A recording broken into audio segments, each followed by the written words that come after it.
सिय राम मैं सब जग जानी, करऊ प्रणाम जोरि जुग पानी। आप लोगों को हमारी तरफ से दीपावली की ढेर सारी शुभकामनाएं। आपके जीवन से अंधकार रूपी अज्ञान दूर हो और प्रकाश रूपी ज्ञान आपके जीवन को नया आयाम दे। तो आइए शुरू करते हैं आज का महत्वपूर्ण प्रसंग। चूंकि अब दीपावली की बात उठी है तो आइए दीपावली की ही चर्चा कर लेते हैं। क्योंकि जो त्यौहार हम लगातार मनाते आ रहे हैं और अगर उसकी जानकारी हमें अच्छे से ना हो तो वक्ता के तौर पर तो थोड़ा शर्मिंदगी होती ही है। अगर आम जन भी है तो भी समस्या होती। चर्चा चल रही है, भैया दीपावली मना रहे हो, क्यों मना रहे हो, पता ही नहीं इसकी ऐतिहासिक पृष्ठभूमि क्या है, दीपावली का अर्थ क्या होता है, इसे संस्कृत में क्या कहा जाता है, इसका आर्थिक महत्व क्या होता है। ये सारी चीजें आज की क्लास में हम डिस्कस करने वाले हैं। आइए समझते हैं दीपावली। दीपावली अपने पृथ्वी के उत्तरी गोलार्ध में, ये पृथ्वी है, ठीक है ना, पृथ्वी है, इसका ये उत्तरी गोलार्ध है। क्या है ये उत्तरी गोलार्ध, ये दक्षिणी गोलार्ध। ये तो आप लोग गोलार्ध समझ में आ रहा हो, गोलार्ध मतलब गोला, ये भूगोल की भाषा, ये गोलार्ध है, वो उत्तर है, ये दक्षिण है, ये पूर्व है और ये पश्चिम है। तो उत्तरी गोलार्ध में यहां से देखा जाए तो उत्तरी गोलार्ध में दीपावली का त्यौहार मनाया जाता है। तो अब अगर आपसे कोई पूछता है कि दीपावली पृथ्वी के किस गोलार्ध में मनाया जाता है तो आप आसानी से बता पाएंगे कि दीपावली पृथ्वी के उत्तरी गोलार्ध में मनाया जाता है। जैसे भारत, नेपाल, ये सारे देश इसमें शामिल हैं, ठीक है। अब दीपावली का अर्थ क्या होता है ये समझते हैं। दीपावली दीप धन आबली है। क्या दो शब्दों से मिला है दीपावली, दीप धन आबली। इसका अर्थ होता है दीपों की कतार। क्या अर्थ होता है, दीपों की कतार। कतार आपने देखा ही होगा, एक दीपक थोड़ी जला देते हैं, कतार लगी हुई होती है, सजाए हुए होते हैं दीपावली। घर का कोई भी कोना नहीं छोड़ते हैं। हम तो बचपन में छोटे थे जब, तो हमारी माता जी दीप प्रज्वलित करती तो हम ले जा करके इधर उधर जहां भी पाते कि यहाँ रख देना चाहिए, कुएं के पास रखना चाहिए, हमारे यहाँ जहाँ खेत खलियान होता तो वहां रख दिया करते थे। मंदिर में बताया गया था कि मंदिर में रख देना है। घर का कोई कोना तो छोड़ना ही नहीं है, हर घर को दीपों से भर देना है, जगमग कर देना है। ये भी मान्यता है कि जहां सूर्य का प्रकाश नहीं पहुंचता है वहां दीप रख देते हैं, वहां भी दीपक रख देते हैं। घर का कोई भी कोना अपने को नहीं छोड़ना होता, इसलिए इसको दीपों का कतार कहा जाता है। दीप धन आबली, यानी दीप लगे हुए हैं, आबली आ ही रहे हैं, दीपों की कतार लगी है। अब प्रश्न उठता है क्यों मनाया जाता है, तो इसमें बहुत सारी मान्यताएं हैं। हमने 4 तथ्य इसमें लिखे हैं। पहला इसमें है, भगवान राम जब अयोध्या आए थे 14 वर्ष का वनवास काट करके, ये छोटी बात नहीं है कि जिसको राज्य मिलने वाला था, जो राजा बनने वाला था, वो अचानक वनवासी बन गया, उसको वनवास मिल गया, वो भी 1-2 दिन के लिए, 14 वर्ष के लिए। इतनी बड़ी बात ये आज के समय में कोई कर पाएगा? लड़ बैठेंगे। आज तो एक कुरई जमीन है तो उसके लिए लड़ बैठते हैं कि नहीं हमको ही चाहिए, लठ मार देते हैं, भाई भाई का सर फोड़ देते हैं कि नहीं हमको ही चाहिए।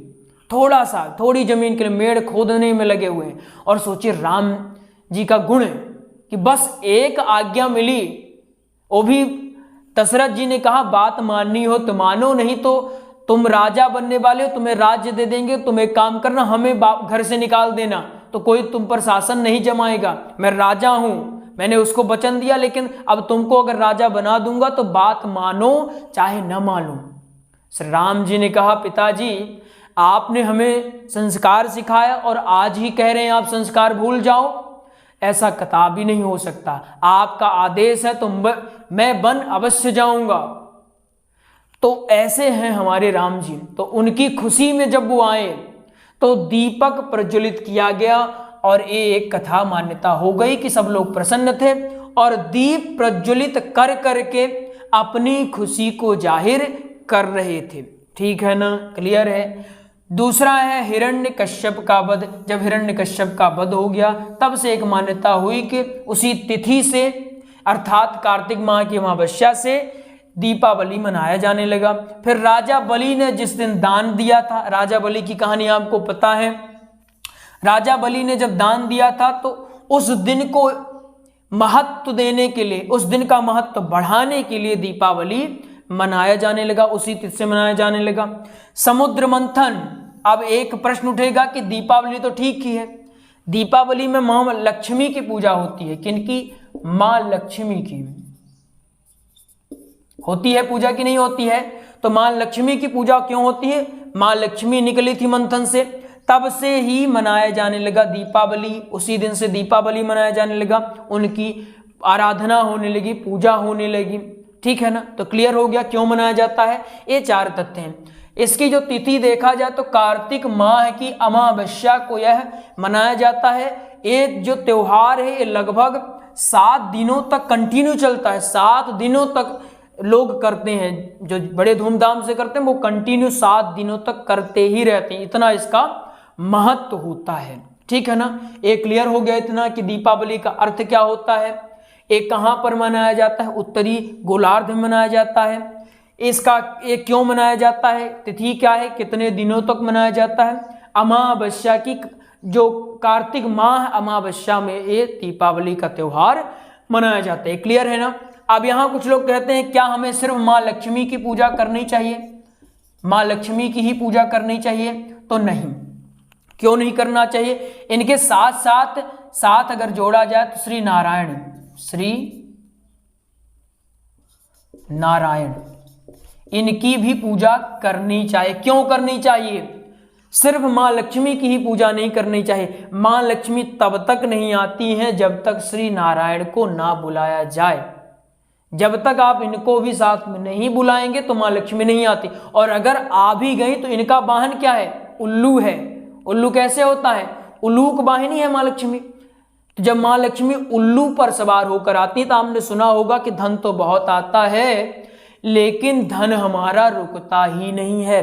तो धन ना रुकने का कारण यह है कि आपने सिर्फ मां लक्ष्मी की पूजा की, इन्हीं बस को बुलाया। तो ये उल्लू कैसा होता है? जैसा उल्लू आता है, रात में आता है, पता नहीं चलता, दिन होते ही गायब। ऐसे ही उलूक वाहिनी है, अगर सिर्फ उनको बुलाते हैं तो ऐसे ही आएंगे।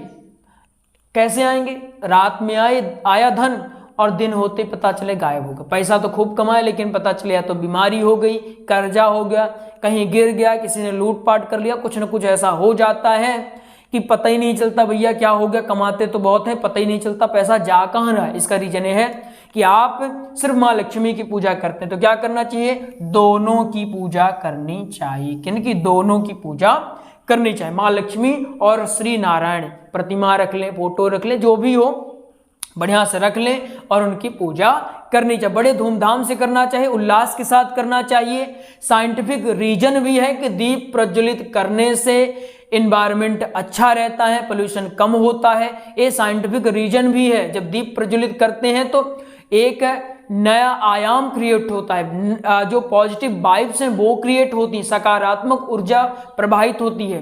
ना विश्वास होता हो तो स्वयं करके देखिएगा। इसीलिए तो हम बड़े धूमधाम से मनाते हैं। और इस बार तो अयोध्या में भी दीपावली बहुत ही धूमधाम से मनाई जाने वाली है।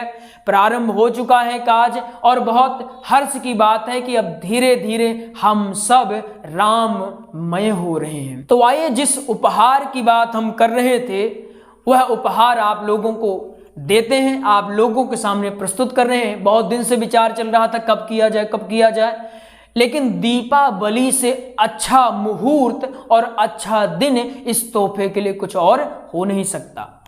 हमने श्री राम कथा की क्लास प्रारंभ कर दी है। क्या प्रारंभ किया है? श्री राम कथा की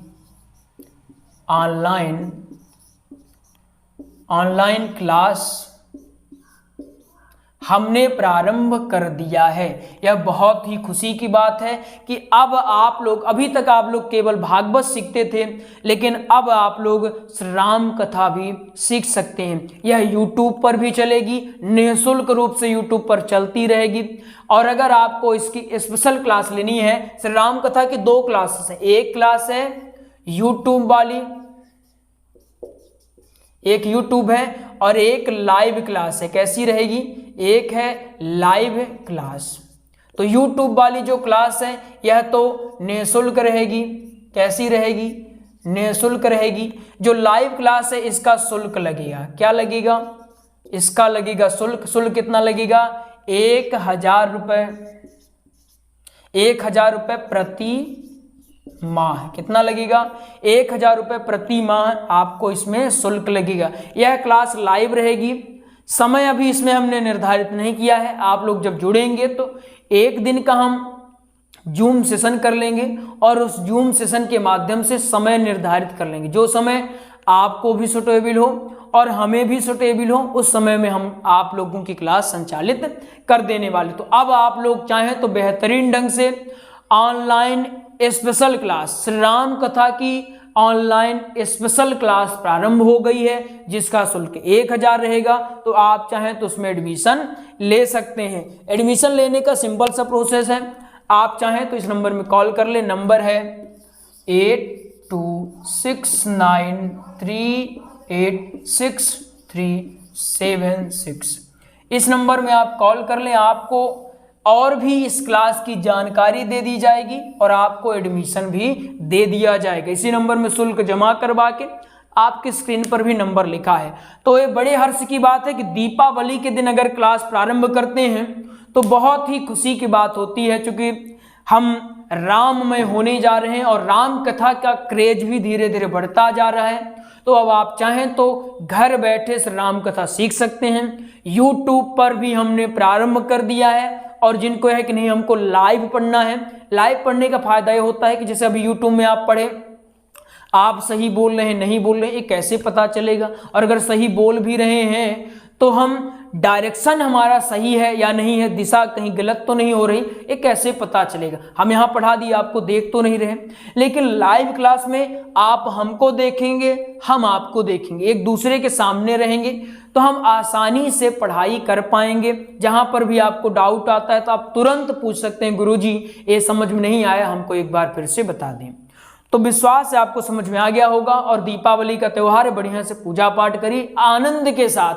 अगर कुछ नियम नहीं आता तो ज़्यादा टेंशन अपने को नहीं लेना है। नियम मुहूर्त ये सब नहीं आता तो भी टेंशन नहीं लेना है। भगवान कहते हैं मैं भक्त का केवल भाव देखता हूँ। नोट्स तो तैयार हो ही गया है, तो नोट्स भी अगर आपको चाहिए तो नंबर दिया है, तो भागवत कथा, श्री राम कथा और सत्संग का नोट्स भी आप ले सकते हैं। लेकिन विशेष आपके लिए है कि online special class, Shri Ram कथा की ऑनलाइन स्पेशल क्लास प्रारंभ हो गई। इसमें एडमिशन लेना है तो अगर आप मैसेज या कॉल करते हैं तो एक शब्द याद रखिएगा, जब भी आपको कहना होगा गुरुजी हमको श्री राम कथा की ऑनलाइन स्पेशल क्लास चाहिए, जिसका शुल्क 1000 है, तो आपको ये क्लास मिल जाने वाली है। आइए मिलते हैं अगले प्रसंग में, तब तक के लिए जय जय श्री राधे श्याम।